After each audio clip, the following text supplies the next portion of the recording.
engineering CIP marks approximately. No. Questions.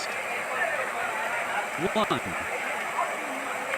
Explain the term economical diameter and mention its significance in water supply system.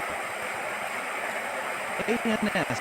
The economical diameter is the one which minimizes the total cost, meaning investment cost of pipes, placement and installation costs, cost of pump and energy cost of operation and maintenance costs.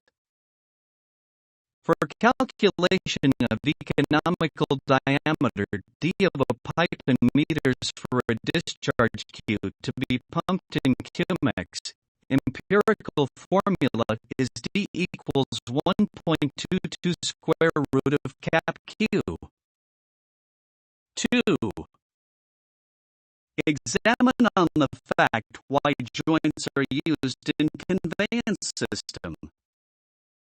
ANS, one of the important components of the plumbing system is the joint. The main function of a joint is to connect two or more pipes and form a conveyance channel or a system of pipes for an easy and smooth movement of the fluids.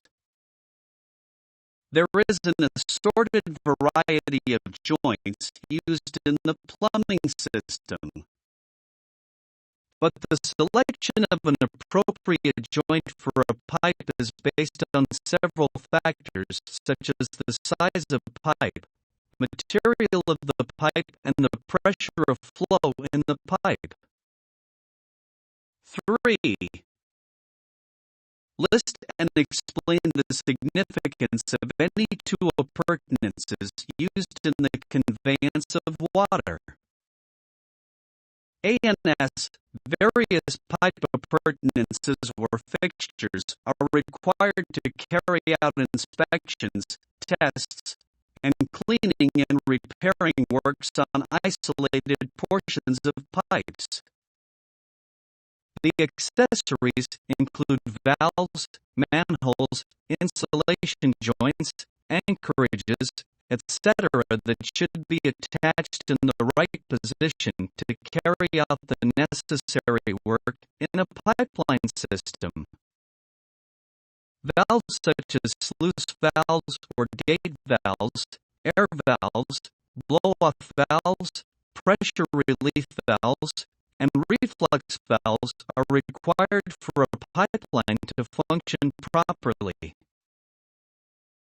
Manholes, to facilitate the laying of pipelines and carrying out repairs and inspections, manholes are provided at regular intervals along the pipe.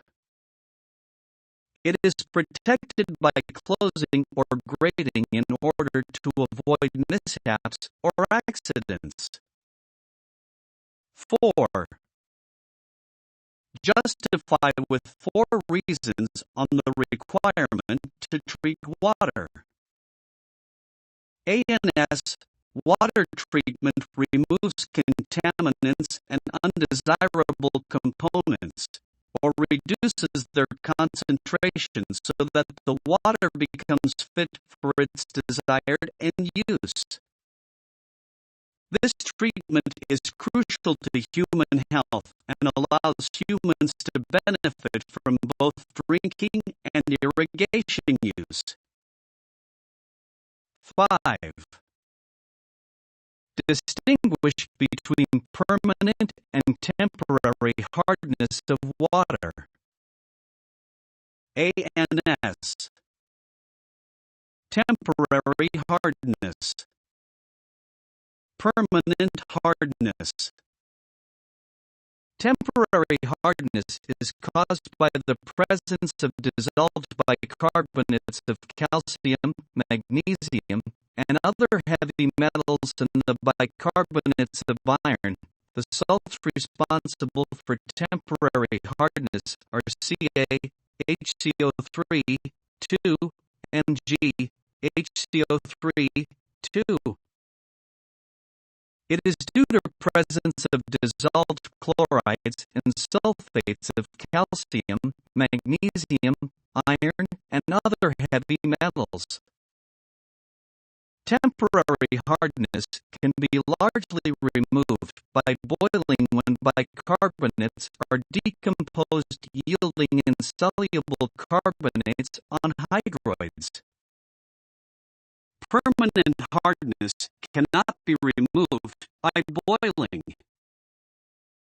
Temporary hardness is called ascarbonate or alkaline hardness. It is also known as non-carbonate or non-alkaline hardness. 6. During the jar test for identifying optimal coagulant dose, identify the factors that influence the result.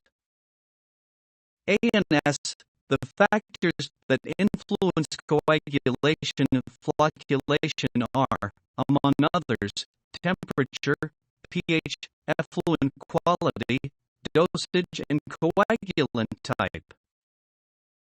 7. Compare unit operation and unit process involved in the treatment of water. A and S. Unit process. The unit process involves a chemical change, or sometimes it referred to as chemical changes, along with physical change leading to the synthesis of various useful product. It also provides basic information regarding the reaction temperature and pressure, the extent of chemical conversions and yield of product of the reaction, nature of reaction, whether endothermic or exothermic, type of catalyst used. Example: hydrogenation, oxidation, nitration, etc. Unit operations.